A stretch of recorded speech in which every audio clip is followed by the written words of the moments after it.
Ahojte a vítajte pri ďalšom Útortechu na kanáli Ondrej Strenčina. Dneska som sa rozhodol, že pre nás otestujem jeden z najlacnejších notebookov, aké sa dajú vôbec kúpiť. A to nie len, že toto je notebook, ktorý má krásnych 13 palcov, ale prosím vás, tuto je Windows 10 v cenovke do 200 eur. Ideme to rozbaliť? Ideme to rozbaliť. Musím povedať, že na túto recenziu som sa úprimne tešil, mňa strašne totiž to baví testovať lacné veci. Neviem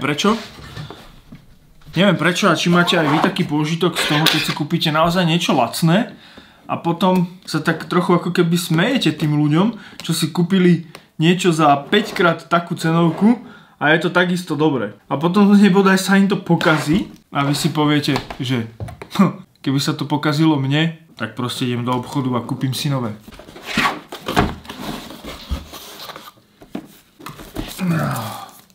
Dobre, takže v krabici máme. Wow. To je presná špecifikácia je Intel Celeron N4000 Gemini Lake 13,3 IPS matný v HD rozlíšení 1920 na 1084 GB RAM DDR4 Intel UHD grafik 600, flash disk 64 GB, webkamera, USBčko, Wi-Fi 4, 4000 mAh baterka a Windows 10 S. V krabici moc toho nie je, ale je tu český návod, wow. Je tu adaptér, samozrejme. Skúsime to zapnúť. A? Som podržal? Už je to tu. Baterka prázdna. Ja to nechcem moc rozbalovať, aby to vyzeralo ako nové, lebo ono je to kúpené ako darček. Vision Book.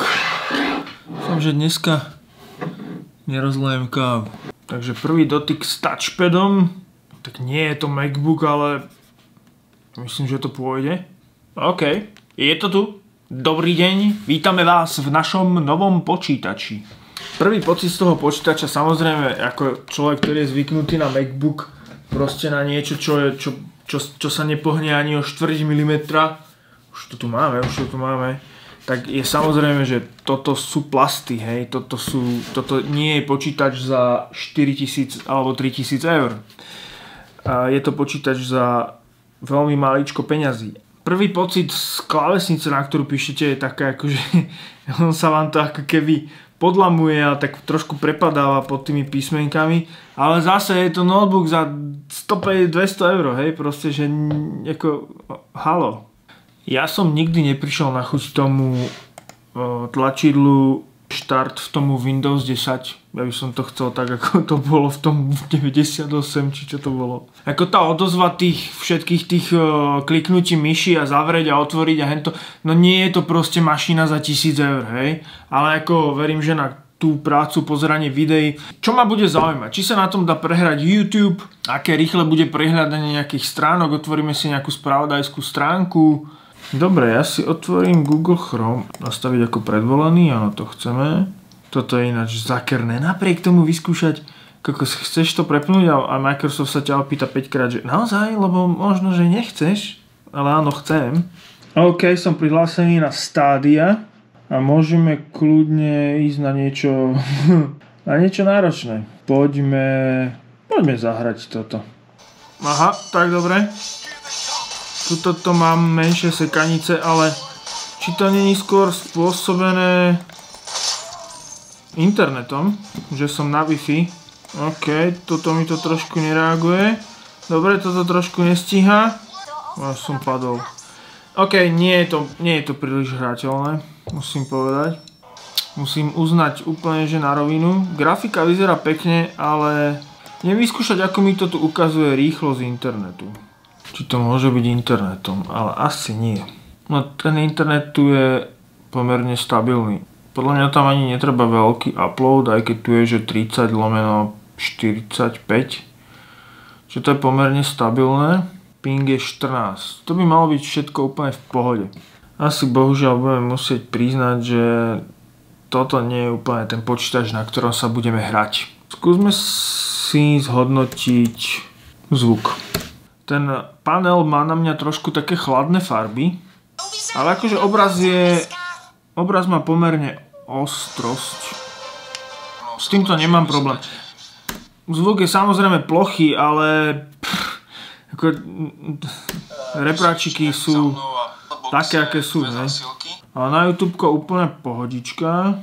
Taká moja nejaká definitíva, no. Toto jednoducho určite nie je počítač na hranie. Je to počítač na kľudne multimédia, to znamená na pozeranie filmov, na sledovanie YouTubeka, na pozeranie Netflixu. Upravíte si tu bez problémov akýkoľvek dokument, pozriete si akúkoľvek webovú stránku. Proste všetko, čo podľa mňa úplne bežný človek potrebuje na počítači robiť, tak síce to bude jemnulinko pomalšie všetko, bude tie reakcie, vám sa tu bude trošku neskôr naskakovať tie okná, neviem, o 4 sekundy, ale všetko s prehľadom, dokonca s veľmi pekným displejom, ktorý krásne vykresluje aj fonty, IPS panel predsa len. Nemám s tým absolútne žiadny problém. Bohužiaľ som sklamaný, že tá Stadia, ale to bude pravdepodobne tým štandardom tej Wi-Fi, že to nie je úplne rýchle. A možno, že na tú Stadiu by bolo dobre, keby ste mali káblové pripojenie, čiže možno dokúpiť do USBčka redukciu na LAN kábel, pripojiť tam LAN kábel a vyskúšať to. Ak máte nejaké otázky k tomu notebooku, kľudne sa opýtajte, ja ho síce už mať nebudem v tejto chvíli, keď pozeráte to video, ale môžem sa opýtať toho človeka, ktorý ho dostal pod stromčekom. Dámy a páni, v rámci dnešného Technoutorka sa pozrieme aj na slúchadlá bezdrátové, ktoré som si dneska zadovážil. Možno viete, že som nedávno robil test bezdrátových slúchadiel, testoval som 4 druhy bezdrátových slúchadiel. Boli to bezdrátové slúchadká s podobnou cenovkou, niekde zhruba do tých 60-70 eur. A spoločným menovateľom tých slúchadiel boli, že boli všetky také zasadené do uši a tuto končili. A ja ako som ich síce nenosil von, ale ako som nosil svoje Apple AirPody, som si uvedomil, že stačí zavadiť mikinou alebo niekde hlavou, alebo nebodaj nechťa sa šuchnúť, alebo proste niečo s rúškom, keď si ho dávate. A AirPod vám padne, ak ste práve na moste, tak práve do váhu. A práve ste prišli o 100 euríček. Tak ma napadlo, že Ondrej, možno by bolo na vonkajšie použitie o mnoho lepšie použiť slúchadlá, ktoré sú vhodnejšie na vonkajšie použitie. To dáva logiku. A tak som si, dámy a páni, strašne som ich chcel v tej modrej farbe. Jediné, kde sa to dalo zohnať v modrej farbe je ale do dneska mi nenapísali, že kedy budú. Ok, je to typický Apple produkt, takže začneme touto šípočkou.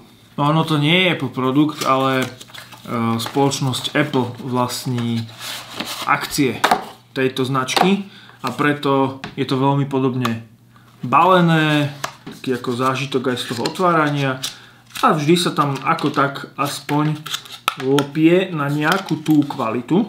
OK, vyzerá to takto. Ja si musím zakryť tvár, aby to detekovalo. Čiže takto nejako. Skúsim to intuitívne pustiť, hej? Nič sa nedeje. Že by to bolo vybité? Toto sa vám vždy svieti to? Toto sa vám vždy vráti do tej pôvodnej polohy. Tak aby ste to mali takto na krku. Čo je super. Sluchadlá sa pchajú do uší, čo nie je moja šálka kávy. Niekedy musíme niečo aj pretrpiť, že je strašný cringe rozprávať s tými. Wow. Ľudia, ja som nič neurobil. Nič. Bum, hotovo. 65% nabité. Počul som taký zvuk, ktorý mi povedal, že ježiš, to je hrozné v tom rozprávať. Ktorý mi povedal, že je to pripojené a ja si skúsim niečo pustiť. Niečo z toho, čo som púšťal, keď som testoval tie ostatné sluchadlá. Kokos, to hrá dobre. Ako môže nejaký recenzent povedať, že toto nehrá až tak dobre? Halo, to stálo 60 eur? To hrá pecky bomby. Akože všetky palce hore, mne sa to veľmi páči, ak to hrá. Aj ako sa to používa. Prvý dojem, môžete sa takto zhodiť, kámo. To je super! To je super na vonkajšie použitie. Ľudia, ja to spravím takto.